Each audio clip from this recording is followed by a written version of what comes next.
గారు సామాజిక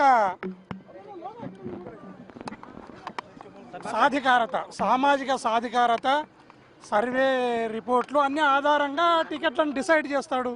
ఆయన గౌరవ ముఖ్యమంత్రి జగన్మోహన్ రెడ్డి గారు అంటేనే ఒక రాజకీయ విప్లవం. అన్ని కులాలను అన్ని మతాలను మైండ్లో పెట్టుకుంటారు. తర్వాత క్యాండిడేట్ల యొక్క వారు చేసిన పనులను కూడా ఖచ్చితంగా బేరీజ్ వేసి రిపోర్ట్లను తీసుకుని ఆ రిపోర్ట్ల మీద ఆధారపడి టికెట్లను డిసైడ్ చేస్తారు. ఇంకా దానికి ఎందుకు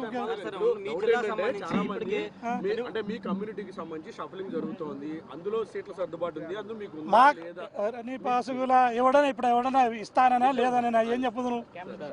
అంటే మంత్రి ఉషశ్రీ చరణ్ ఆల్రెడీ పెనుగొండ దాని మీద నేను మాట్లాడి నేనేమన్నా అది ముఖ్యమంత్రి గారు మాట్లాడాలి. దానిపైన మీరు సిద్ధంగా ఉన్నారు ఒకవేళ ఎమ్మెల్యేగా పోటీ ఏడ పోటీ చేయడానికి?